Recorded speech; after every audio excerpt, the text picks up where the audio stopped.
Welcome back to the Dhane and Josh show, presented by Milk for Health. On today's episode, we have Buffalo Bills tight end Quintin Morris.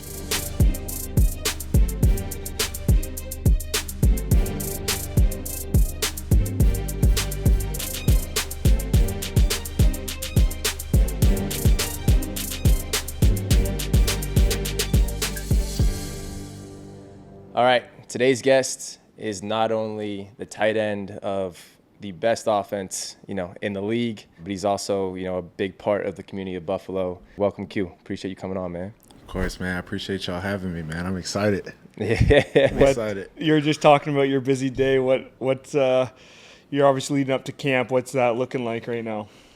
So it's been pretty crazy. We got a lot of new faces. So today was actually the first day, checking in. So we had all the faces in the building, kind of just a check-in. So as far as, media, taking pictures, a lot of physicals, and that was hell. They sit there, just take, 10 tubes of blood. And, Oh. Yeah. See, I'm not cool with that. Nah, not at all. We had needles didn't work. We tried to do an IV in the championship, the day of, and I passed out.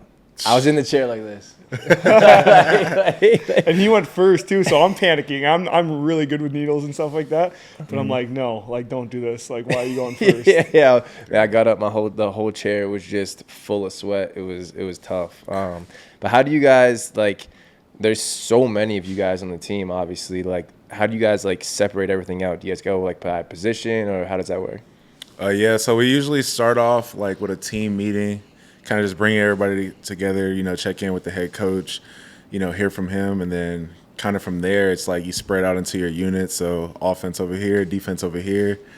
And then from there, they'll address us as a unit, and then we'll break off again into positions. So obviously I'm with the tight ends, the running backs go over there, QBs. And then we're really in those books for the remainder of that time until we hit the field. And probably just doing through walkthroughs, man. It's a lot, I'd say, different than, coming from college. It's just so much mentally on your plate. Yeah, I feel like we have a lot of questions about your career, and especially with the NFL, and we're definitely curious about that. But to kind of start us off, what kind of got you into coming to Bandit games? Dude, so...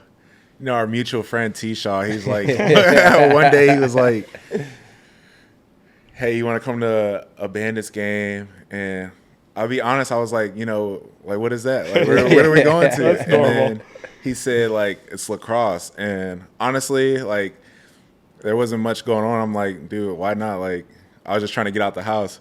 So I went, man, and I tell you, that is so exciting. Yeah. I think my favorite part about going to a Bandits game is when y'all score and the theme, the goal song start playing. Yeah. I know. I feel like they need that for you guys on the field. I know it'd be dope, or it's just like baseball with the walk-up songs or something like that. Yeah, be something that just adds a little more energy. Yeah, because you're. I feel like you're. I don't know. You want to get that goal because you want to hear your goals. I love passing you the ball because I like your goal song. So I'm like, oh yeah, let's go, let's go. And just looking around the stadium and then seeing it, people just start opening beer cans and stuff, and just holding them up, just dancing around. Right. And I'm sometimes I usually go and I'll sit in the box, but I'm like, dang, the party's down there. I want to sit down there. So it's always exciting seeing that. No, it's definitely a different energy, a different atmosphere. Man, it would be dope though if you guys could have touchdown songs. That'd right? Awesome. Then you play your song, you have a little dance, do whatever you gotta do to Selly for it. But I wish that we could do more celebrations the way that you guys do. So do you guys how much time goes into it beforehand? If you're yo, if I get a touchdown today, I'm gonna do this. As far as planning a celebration? Yeah. I don't know, because I'm gonna be real, my first touchdown was in the league was Miami Dolphins, and I said if I finally get a touchdown, I had this plan, I'm gonna do this, do that. When that touchdown comes, all that goes out the door. It's just blackout. I think I might have just flexed, and then it was over with. Yeah. So you have a plan until you don't, and there's some guys that'll go out there and you'll see them like working on stuff in practice, and it'll translate. You get that opportunity to game, and hopefully everybody, if you're doing a handshake, hopefully everybody doesn't mess up the handshake when the camera comes around. Right. But yeah, it's exciting, man. I mean, we usually don't put too much emphasis on it, but I know it's one thing that Joe Brady, our OC, has been like, emphasizing, like, we're gonna have fun with this. So in practice, every time we score, we make a big play or something, he says, I need to see you guys throw the ball to the O-line, and I need to see them spike the ball or something. And so that's cool. I've always thought about, like, because for us the camera is like in the corner, right? So like in the glass, I always wanted to be like, "Yo, boys, like come down, like we definitely can." It's just like starting that trend. It's like bad. You're gonna get like hated for a while. You could get jumped. It's a little bit different. Like you can fight in lacrosse, obviously. So it's like, but it's just you're gonna do this. You're gonna back this up because there's somebody gonna jump you. Like it's just more like it's just nobody's ever done it before in lacrosse. You know what I mean? Like a planned celebration. Like so like. The moment you do that and you're the people to start doing that, everyone's coming at your neck. Like, man, y'all are champions. Y'all do what y'all want, man. Shoot, back to back too. Come on now. Maybe next year's the year we start a little something. Hey, I'm in. You started all. If you see me starting to gritty or something, doing something crazy, just you better be behind me pretending to do it. I know. Yeah, no, that's fair. Obviously, a tight end is a very tough position to be a part of. Like I wouldn't want to catch the ball in the A gap or anywhere around there. But do you like the translation to lacrosse, how physical it is and stuff like that? Oh yeah, I be wishing sometimes in football like we just drop the pads and start fighting. Sometimes I mean, it gets crazy out there. Like stuff people be saying. Yeah, I know D-Dog talks about how much he hates the Jets all the time. Like they're just so yappy, man. They're just so yappy. How personal does that get? Like, are they like doing research, like coming at like family and stuff like that? Because like for us, like you hear things, you're like, whoa, like yo, you can't just say that. I mean, like, I personally haven't had an experience where like someone's attacked me like in real life, and it got more on a personal levels. But like I feel like it does happen out there to where like there's guys that have a life outside of football. They might be beefing in real life. Right. You see each other on the field, and it could get personal sometimes. Talking about someone's sister, I'm like, anything, we got scrap. Anything, and it's just like sometimes you just forget the pads are on, and now you just got to go at it because now you defending your family, disrespecting, defending your family and stuff. So. I mean, I believe it definitely happens out there. Yeah, no, it's crazy. Again, like, I'm surprised there's not more like fights in football. I know you're not allowed to, but I feel like sometimes the old school games are a little bit more aggressive. You see some things sometimes. Like, I can't remember who it was, but somebody like grabbed someone's chain right off him and smacked him in the face. That's the first thing I thought of me. I forget who it was. I don't know. I don't know. Was it a while back ago? Yeah. Well, it was a couple of years maybe, but not it was a couple years. I don't know. There's a couple fights. My favorite one's the Cortland Finnegan and Andre Johnson, because I was, I'm from Houston, so I was a Texans fan growing up. So I think even when Andre Johnson was going to get a statue, people were just talking about like it should be him. Like beating up Cortland because they're just so famous. But I mean, it happens out there. It just gets chippy, and everybody's got that competitive drive. So it's just like sometimes you just like, man, forget this. I mean, and on top of that, man, you got tons of people, thousands of people watching you, and Bills Mafia is crazy. So is Bandits Mafia too. Banditland goes wild. So what do you think are like the similarities? In Bills Mafia and Bandits Mafia, and if not, like, what is going on? Because like, there's got to be some crazy fan interactions that you've had as well. Yeah, we don't really obviously see too much in the stands because we're playing, but you're obviously, you like to go right down there. I promise you, it's very active in y'all's crowd. I look down sometimes from the box, and I'm like, and people are just like looking back, like with beers, just like cracking them together. I'm just like. But no, the energy is definitely if not the same, like it's pretty close, like as far as like Bills Mafia, Bandit Mafia, like the whole Banditland. It's just like I think it's just something in the water in Buffalo. Like exactly. Just the energy the city has is like I almost like when I'm talking to people about Bills Mafia a lot, I usually compare it to like being in like a real small like college town, and like everybody's just all about like their team sports and stuff. And Facts. I think that's why it's like so great, because it's like, you know, if the Bandits aren't playing, if the Sabres aren't playing, if the Bills aren't playing, you know, there's not too much going on. So when it, like, you know, when we're out there, like, this city is like looking up to us, and like we're the life of the party. And really, they're the life of the party, because I mean they create all the energy. So it's always been a great like fan player experience, you know, here in Buffalo for me, you know, for you guys too. Like it's crazy. There's just so much energy. Like, you know, people jumping through tables and stuff all the time, and it's just like rain, sleet, or snow. Like you look around the stadium, I'm like, nah, nobody's gonna show up today. I go out there, the whole stadium's packed out. I'm like, dude, that people be shirtless. Like I'm like, are you out your mind? It's definitely got to be different. Like again, like you guys planned thousands and thousands, 70,000 holds or maybe a little bit more, and obviously Banditland's like sells out 19, 20,000. So it's a little bit different because there's like obviously a roof around your head, so it's like tighter. I feel like headquarters where like in the stadium it's just like so wide that like it'd be hard to like focus. But I always tell people that it's like a combination of Bills fans and wrestling fans. Those are like our Banditland fans. They're just like they're built different. It's crazy. It's funny. I've been using. It's almost like you ever seen like European basketball or like across the, like there where there's just like fireworks going off and they're just jumping the whole time. Like that's what I try to like. I've been telling people like that a little bit, but yeah, dude, it's insane, man. The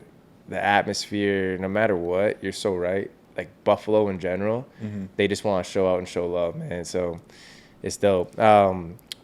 If there was a game this year that you came to, what would be the favorite game and what would be your favorite play if you could remember a play?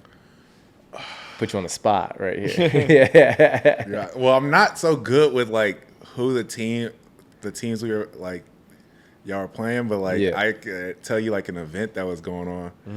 I remember it was one I was telling y'all about. Like there was a fight that was going on. I forgot who was fighting. There's only a certain there's not many guys that probably be throwing down, but I don't know. It was in the corner. I had the video. Early in the season? No, it was in the playoffs. It was in the playoffs. Maybe Marty. No. Did we win or did they win? No, y'all won. He was just like laying on the ground, just like laying there with it would have been his face forward.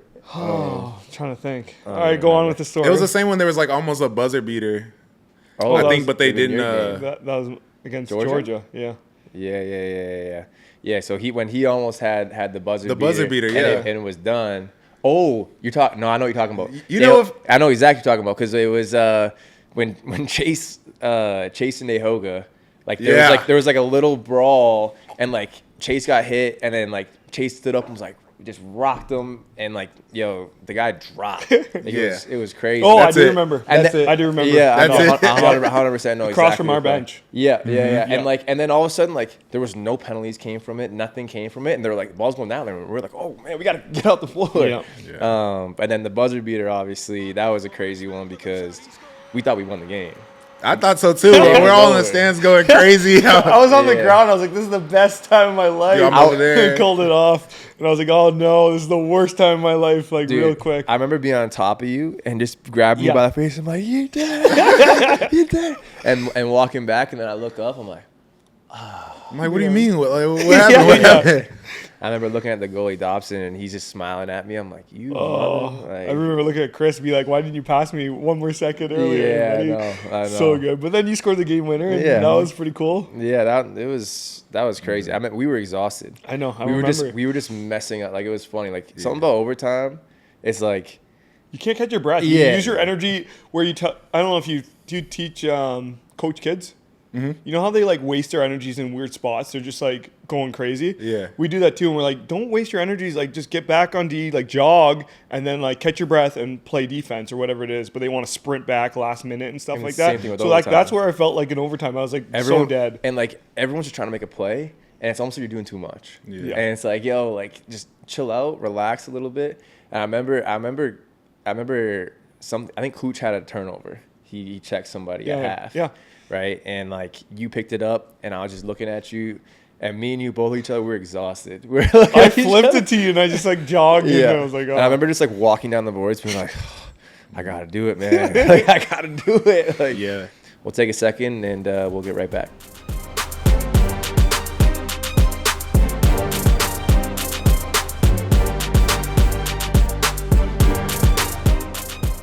All right, we're back. A lot of great conversation there. We kind of want to dive in a little bit more about you and your experiences. So obviously, you were signed as an undrafted free agent. Like, tell me a little bit about, that time of your life and where you were at mentally and whatnot. Yeah, man. So obviously, it was getting ready for the draft. There's always like kind of talk, in that process of you might go here, you might go there. And so like I kind of had a mindset of like, if anything, it's probably gonna be like I was gonna be a day 3 guy. Mm-hmm. So it was just a lot. It was very nerve wracking. And then I know my family kind of wanted to have a few people at the house, and I kind of did too. But it was just like kind of that same thing of just like, okay, like what if I don't get drafted? You got all these people, and then so I had a little bit of family come to the house, and we were just watching the TV, and that whole moment is just like it was a very sickening experience for me, just like kind of sitting there and like. We're like playing Uno, eating and stuff, and you kind of just like check the phone, and then somebody will call, but it's like one of your friends. I'm like, please don't call right now. But yeah, kind of just sitting there and having your family like keep looking at you, and you checking your phone, and you're not haven't got any calls, and you're like seeing guys and like on the TV, and like. Kind of being in the football world and seeing all these other guys and like they're going before you and stuff, and you're just sitting there like it's just really just sitting there like man, I know personally like I feel like I'm better than this guy, and your name's still not being called, but it kind of is what it is. So ended up going undrafted, so like late rounds I started getting calls from multiple teams that are like, hey, like if nobody takes you here, like we want to sign you as an undrafted free agent. And, honestly, I was just grateful for the opportunity. I'm just like, any way I can get my foot in the door. It's like I already knew it was going to be hard, coming from a small MAC school like Bowling Green. But, if there's a will, there's a way. And that's kind of like, how I looked at it. And I said, once I get there, like, I'm going to do whatever, it takes to, make a name and be like, hey, like, make sure when I walk out of here, like, after those OTAs and mini camps, like, they're like they got to think about this guy, like even though it was just like maybe for them it was just like, hey, maybe we're just signing a guy just so we can make our number. I'm like, look, I'm gonna make sure when they see me they're like, you gonna remember my name. You're gonna remember. So just kind of going into like that first year I stayed on practice squad like the whole year. I might have came up like once or twice, but it really never saw the field. And no, it was really hard, especially like when you come from college, and I think like a lot of guys come from college, and some guys go to the next level in their first round. They're demanded a lot of, and kind of going from being a big fish in a small pond to a small fish in a big pond. It was just like crazy, and kind of just having to take that back seat and kind of feeling like you're always being overlooked and stuff. So it was hard, but it was humbling at the same time, and I think it just really just made me. Go harder, and it's like a reality check. And so that whole first year was really just, getting experience, learning from the guys. And, I'm grateful that the Bills have really a good team with good players that, it was never like any like, because you'll hear the stories like guys will come in and, it's a crazy business. Like you got guys coming in trying to take somebody's spot, but at the same time, you're trying to build a team and, you got to look out for guys. Yeah, it's crazy. But, like, in our room, like, with Dawson and Sweeney when I came in, guys that just really took me under their wings, and Rob, our position coach, and really just taught me everything. And I was, like, also receiver in college and transitioning to tight end, so that was a lot too. Right. But, yeah, I was really just able to, pick up and learn a lot, and took really a backseat that first year. And then going into my second year, I remember at the end of the year I had a meeting with Beam, and I was like, hey, like, I'm not just here to, check the box and say, hey, I played on an NFL team or, was on practice squad for the NFL team. I'm like, no, I'm here because I feel like I can make a difference on this team. and, you know, help us achieve our goals of winning a championship. And, you know, he told me, he said, you're going to be all right. And he said, I love that you were brave enough to come to my office and say, like, you know, that you want to be more and stuff. Right. And, you know, not too many guys will do that. And, you know, I just stayed to the grind. And then that second year I was able to come in, was made active. And it was just a blessing. And, you know, I'm still here just trying to, you know, push my ceiling even further. Yeah. So I guess one of my questions was after the draft, right? Like, why did you go to Buffalo, and did you have a choice? Like, so after like that happens, what's the process? Like, do teams reach out and you got to like kind of have like a pick of the litter of like who you want to go to? What do you think's the best fit? Yeah. How does that work? So there's like a bunch of teams. So what me and my agent had, we kind of had like a list of like, hey, worst case scenario, if you're not drafted and, you know, we got to figure out what the next step is. Here's a list of like what's the best as far as like situation of like teams to go into. And Buffalo was like the first one at the top. Yeah. So it's like, okay, like they still somewhat have a need at the position. Yeah. And again, like I said, Buffalo was at the top of that list. And when Buffalo called, it was just like, you know, a no-brainer. Right. And it was just like, look, I'm going there. And then there's a few other teams. And it always just, you know, other things can factor in, like maybe they want to give a signing bonus of this, signing bonus of that. Yeah. But really once Buffalo called and it was the, you know, best situation, I was just like, you know, I'm going. 100%. Yeah, I mean, I feel like there's not a lot, like there's so many things that are in the background that you just don't really hear about. You don't really know the process. So it's really interesting to kind of know, like, because in that sense, it's like you almost rather at that point, like if you're going in the later round or something like that, it's like you rather not and then not get drafted and go to the spot that you want to actually be to and where you think your best position is. And obviously that's worked out for you, and you know, you're doing your thing now. So I guess another question is, you know, how challenging is it, you know, once a team makes it to the playoffs to kind of take that next step? Yeah, it's a grinder, man. And like, again, I talk about like coming from college a lot because it's like, even now, like the last few buddies that I have that might be finishing college and they're playing, you know, sports and stuff, it's just like, when you're coming from college, it was like, you know, your season was, 10 games? Yep. Maybe an extra one if you made like a bowl game. And then like you get to here, you got the 3 preseason games, you got a 18-game season, and then not counting the playoffs, so that's another 4 games going to the Super Bowl.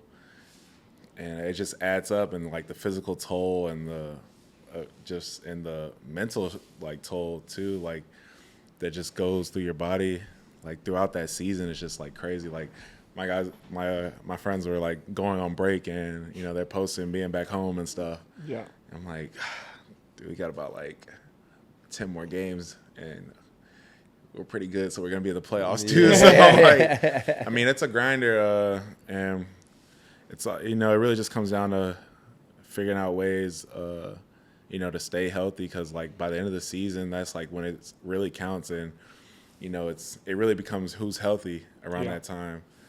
I feel like that's similar to us. Obviously, we ran into, I mean, we've been in the finals the past 3-4 years or whatever it may be, and you're kind of like, some years are different. They're always different. But, I mean, as far as like injuries this year, we ran into a lot of injuries, and you're just like, can we make it through the season? Like, you have new guys coming in the lineup. Can they fill those spots? And like, it's a learning curve. Like, we had younger guys that probably would have been playing 2 to 3 games, and they were playing 5 to 6, and it's a big difference. You notice it, and like I'm sure it's similar to you guys. You guys have a lot of guys, different positions though. Like how many?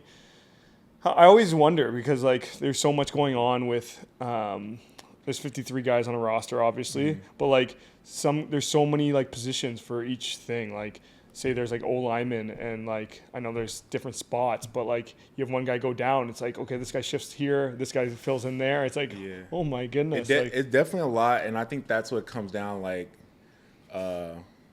just like as far as like players individually, just coming in and being able to be versatile, like especially like on those O-lines. Like I see like guys like Like if someone goes down the O-line, it's like, hey, you go to guard, hey, you go to tackle, hey, you're going to center.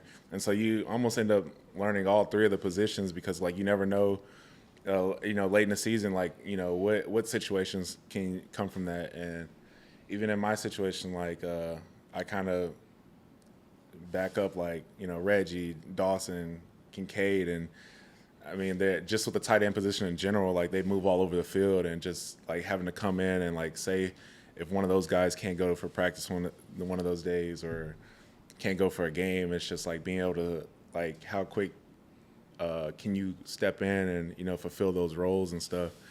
And like me personally, like I never really feel any pressure to it because like I usually have like a lot of confidence in myself to be like, if I'm going in the game, it's not like, hey, I got to play up to play like them. You play like them. I was like, I'm gonna play like me, and it's either gonna be the same or in my head it's gonna be better. Yeah.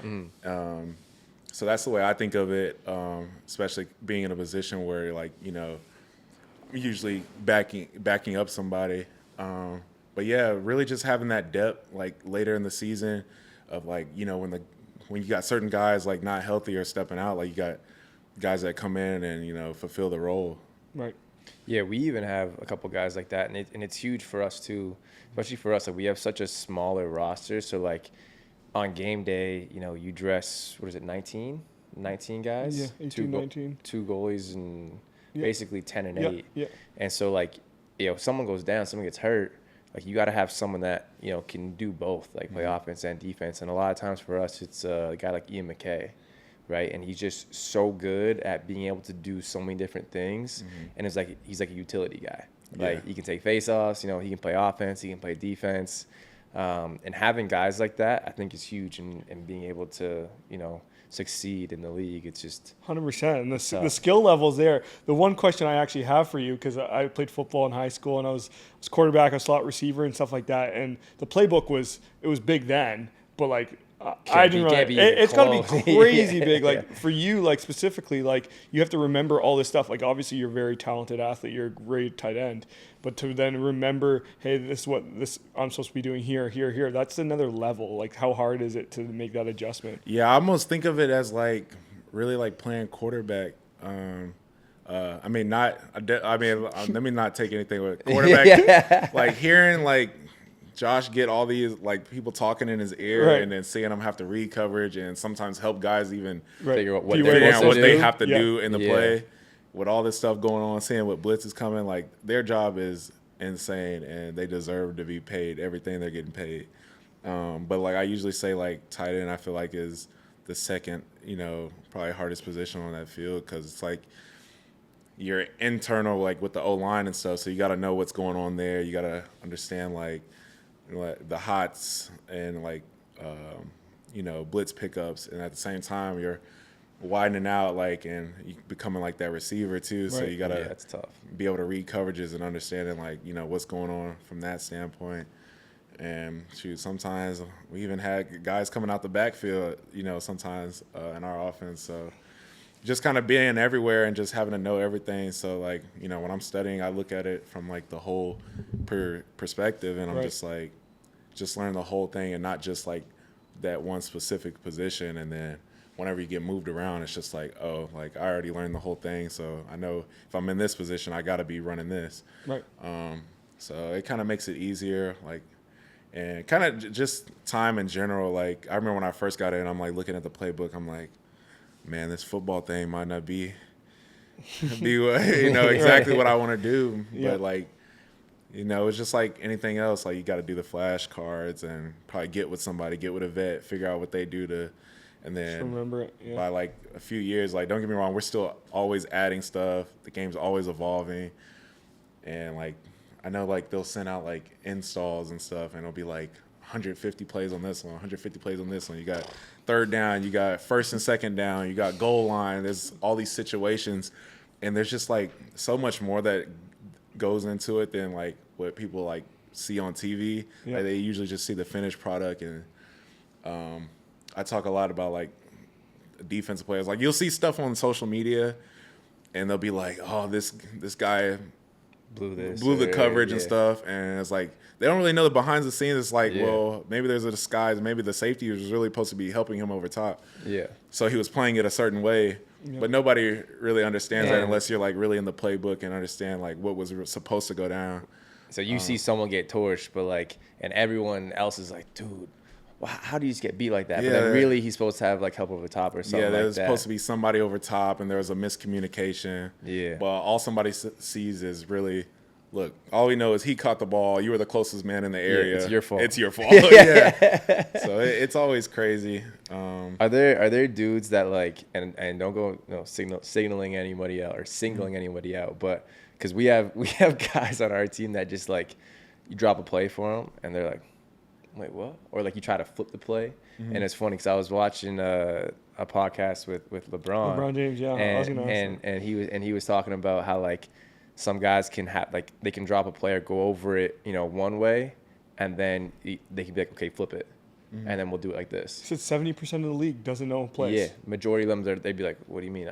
They can't just like change it up and like be able to see it and then do it. Like a lot of guys like very like not necessarily have to go through it in person, but like, are there guys that are like liabilities when it comes to plays? I mean, there's situations that come. I mean, I feel like if you're really becoming like a liability, like we can't depend on you every time you go in there. You're probably like off the team by then anyway. But I mean, there's mistakes that definitely happen sometimes. Like I know I've had like a few like plays where I'm like, there's certain plays like in. Reggie probably knows what I'm talking about. Like, there's like a certain play that is always called, and I always look at it and I was like, bro, I hate this play. I feel like it's just the hardest to remember. But, it's just like anything else. Like, we have like a lot of stuff like where like some of it makes sense and some of it is just like it doesn't make sense, but you just got to find a way to, make it work and remember it. Like, there could be a play that it makes sense to everybody on the field, but the part of the play that you got to really understand is the hardest because it doesn't even tell you what you got to do. It's like you got to just memorize it. Yeah. And it's like that a bunch of plays. So there would be certain plays where it's like, oh, look, it said, hey, why shallow route? I'm like, okay, well, if I run anything other than shallow route, I'm wrong. But there'll be something else, and it'll be like beehive. I'm like, wait, what? What do I have right here? So there's like different situations. There's definitely been times where, it's a lot of information, and like sometimes maybe you're in the huddle, the QB doesn't say maybe he stuttered and you didn't hear it right, or you thought you heard this. There's a lot of words that mean or sound alike, but they're saying different things. So you really got to be dialed in. But like anything else, like mistakes happen. Like sometimes guys are tired. Like I know we broke the huddle before sometimes, and we just said like, bro, everybody just line up and do this. Yeah. But yeah, awesome. Breakdowns happen like that. Yeah. There's definitely been a time I've lined up like on the field. Like I heard the play, went to a certain direction, and then like the ball's getting ready to be snapped. I'm like, yo, like what is this play? And like right before the snap, it probably came back. But, it's all part of it. Yeah. So our last segment is called Drink Your Milk. So we wanted to know, like, we heard that you broke your collarbone a lot. Is that true? 3 times. Is that the worst injury you've had? Worse. And it is terrible. Like, does it get worse every time? So luckily I broke it like clean and it's like stayed in place. So I've never had to do a surgery. But like, first time I broke it was in junior high. Second time I broke it was in high school, like going into my senior year. And then the third time I broke it was like sophomore year of college. And like after that, I remember in college, I was just like, bro, I'm done. I'm sad. I'm injury prone. I'm just like, it hurts too. Yeah, it hurts. Like that last one in college really messed me up for real. I was like, I wasn't showing up to no treatments. I was like staying in the house. I was like, I'm not going nowhere. Like I don't want to talk to nobody. But yeah, sleeping with a broken collarbone, and I'm a terrible sleeper, so I'd be having like dreams and stuff, and I'll be jerking, and I'm just like, and I'm just laying in the bed, and yeah, that was a time. Yeah, I feel you, because I did mine. I was young, and I did mine, and like there's nothing worse I've had a few injuries now, and like that by far is the most painful one that I've had. So drink your milk. Yeah. Bro. I don't know. Drink your Cheers. Drink for that, brothers. milk. Yeah, Cheers. Yeah. Milk for health. Appreciate you guys. We'll be right back.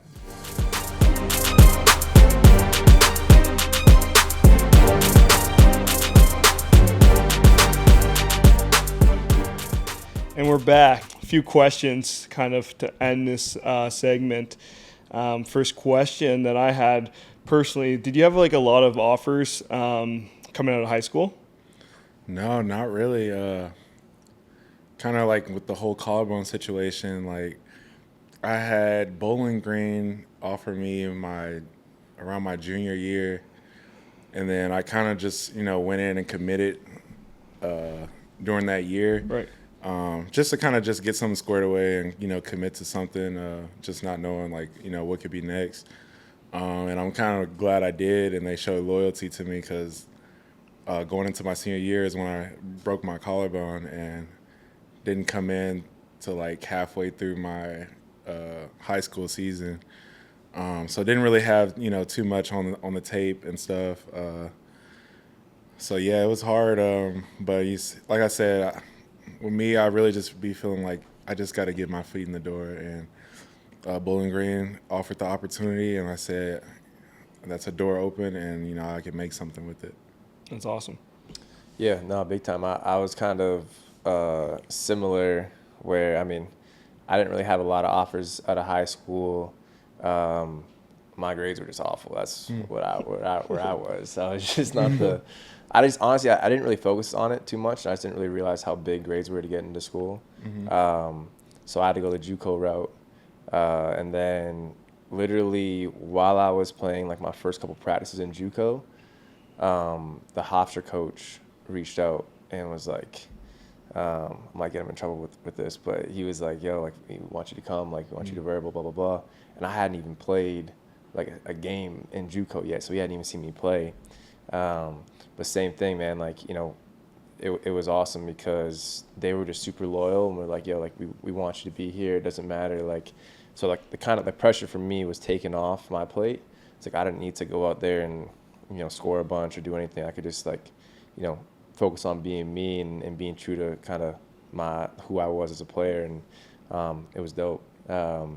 But getting back more so to football, you mentioned Josh Allen a little bit. What's your funniest Josh Allen story?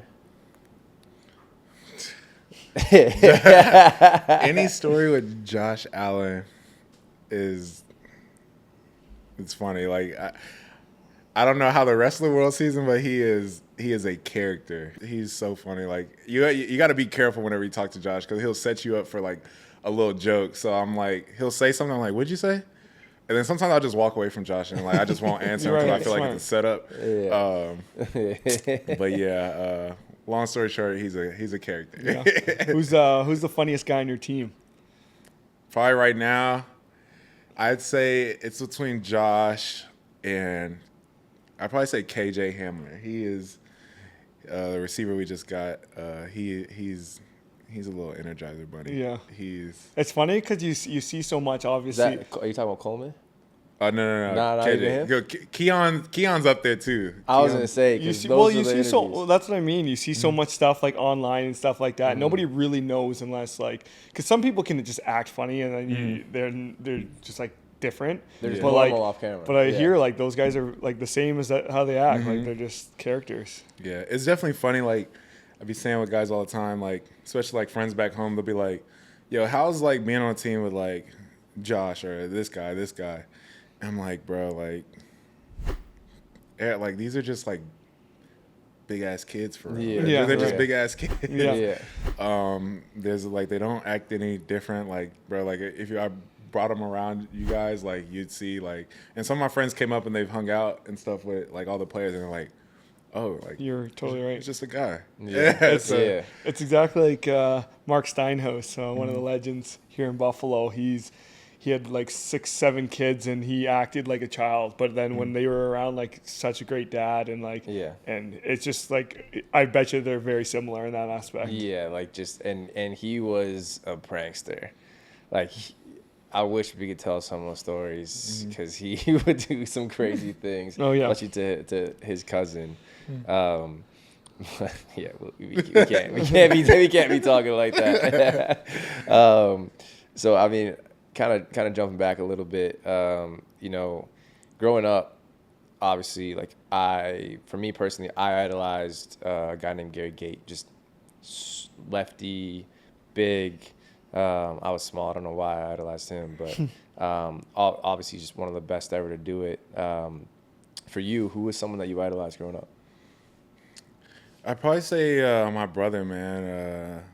Like my brother. So for those that don't know about my brother, like he's special needs. So I've like dealt with like special needs kids a lot in my life, and like just kind of growing up, participating with Special Olympics.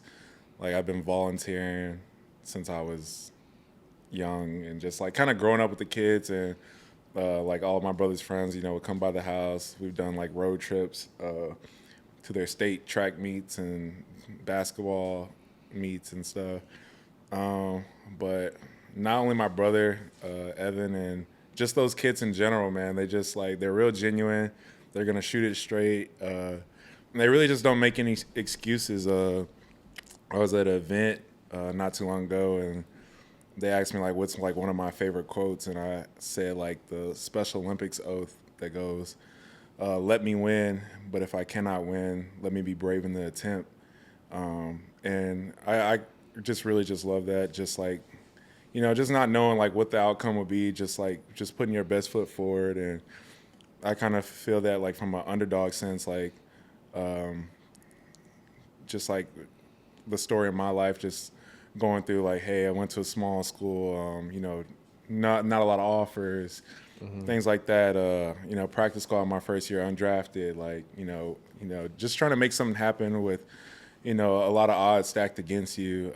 So I really like that. And my brother, like, never made any excuses. But, like, my brother, when he was a kid, like, my dad, like, always tells this story, like, they said, like, he would never walk and stuff. And my dad, like, never treated him any different. Like, it was just like, nah, he's going to train just like they trained me, and me and my brother would be out there and we line up together on the track. And I mean, my brother was fast, and like we never treated him different. We trained the same. I would be playing receiver out there, and we would line my brother up, Evan, and he just guard me the best he could. They're like, look, hey, stay with your brother, wherever he goes you go. And he would definitely do it. Sometimes he even just get too rough because he just gets a little excited. But, just some guys that never make excuses. And, like, sometimes I see them and, like, I know some days I'll wake up and I'll be like, oh, I can't. But, like, I can't remember a time, like, I've ever seen any of those kids just be like they can't, Right. That's honestly amazing. Like, just to think of it like that, it's honestly, I want to play and run through a wall right now. Hearing you talk, actually, it's crazy to see, because like even, I mean, a little bit different, but like my fiance's grandma's like 90 something. She broke her back recently, and she like, you'll ask her, oh, how are you doing? She's like, oh, I'm fine. Like, what do you mean? How am I doing? I'm fine. I'm like, you're not fine. Like, what's going on? And it just like makes you kind of look at things like a lot differently. And I know for like us, like when we're going through things or whatever it may be, like you do have to look at those things, because it's like, it's crazy how people look at like when it's tough. Like I feel like we get like, we forget about those things that we kind of overlook it, I guess you could say. Yeah, and I think also like as athletes, right, there's this huge pressure of like winning a championship or performing or doing all this stuff, and it's like at the end of the day, man, it's just a sport, right? Like, and I think it puts it into light of like you are blessed to be able to do what you do and do what you love. And, obviously, your brother is a great example of that.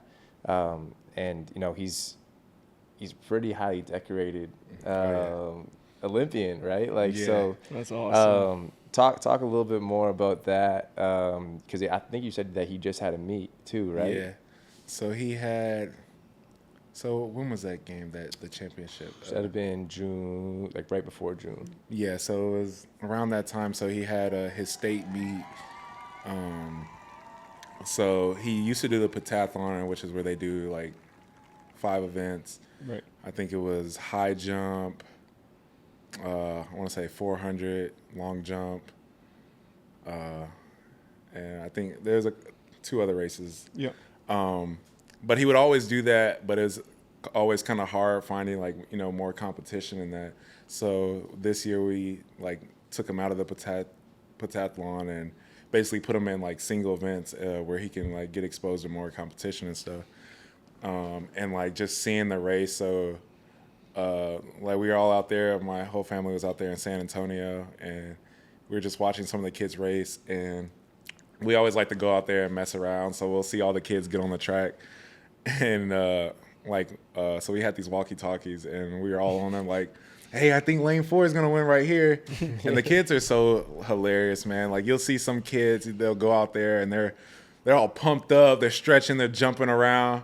And, you know, we're always like laughing like, oh my, wait, hold up. Like he's real excited over there. I was like, I think lane 4 is going to win. Yeah. Then sometimes they'll take off and they won't even move anywhere. And it's always a pleasure watching them. And then some of the kids like are a lot like my brother too. Like they'll surprise you and just like these kids have skills. Like if they could just get somebody that's patient enough, like kind of how my dad was with my brother, just being patient enough to work with the kids and like kind of like not treat them any different, like never really make any excuses, you know, for them. Like I said, my dad trained us the same, and you know, obviously you got to be like more patient sometimes, but like they'll figure it out. And a lot of these kids, like you'll figure out that like there's always something that like they do like really well. Like my brother is like, when it comes like to music and sports, he's like, he can tell you all these players, he can tell you who sings this song, whatever. Like I'm like, hey Evan, like who sings this?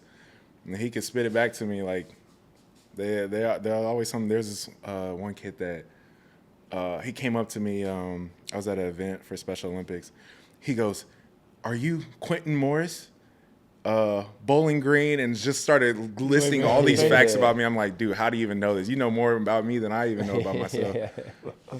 But they're just great kids, man. Just really great kids. That's amazing, and I speak probably for the both of us. If you ever need a helping hand, then we'd love to do that. Big time. Like it brings joy to my heart just even talking about this. I feel like I want to get to know them, and I know you're going to probably start to do stuff in Buffalo. So if you ever need help, we're definitely. Hit us up, man. We'll definitely jump in and help any way that we can, man. For sure, man. Appreciate that's it. incredible. Kind of switching gears a little bit, but you know, obviously you wear number 85. Is there a reason behind that, or what's the deal? Really, no. My football number was always 34. I was playing running back at the time, so that was like my mom's number. That was my dad's number. That's kind of like the family number 34. 34, all right. But then like I moved to receiver. Then I was like, all right, well, let me just pick something in the 80s, or I think I was 18 at one point. I really never cared about numbers. For me, it was always kind of like, you know, whatever number they're gonna give me, like it is what it is. Like kind of just making a name for that jersey, because with any jersey in general, whatever the number was, I feel like it was never really like somebody made that jersey. Like when you look at players, it's like nobody really wanted 11 till maybe they saw Julio Jones wear it. Yeah. Nobody really wanted 85 till they saw maybe Chad Ochocinco wearing it. Right. So for me, it was kind of like, you know, I want kids one day seeing like 85 and being like, I will pick this number because like That's cool. Of like, you know, who he's become and stuff. So I was just like, honestly, give me anything and I'm going to make a name for that jersey number. I like that a lot. But yeah, man, listen, that's a wrap on today's episode. Obviously, you know, we just want to thank you for coming on, man. You know, obviously you're an inspiration to Buffalo. You know, your brother's an inspiration to us all. So, you know, big thank you for coming on. We want to thank you. We know you're super busy, and we want to wish you good luck, obviously, in the upcoming season. We want to thank our sponsor, Milk for Health. And again, thanks.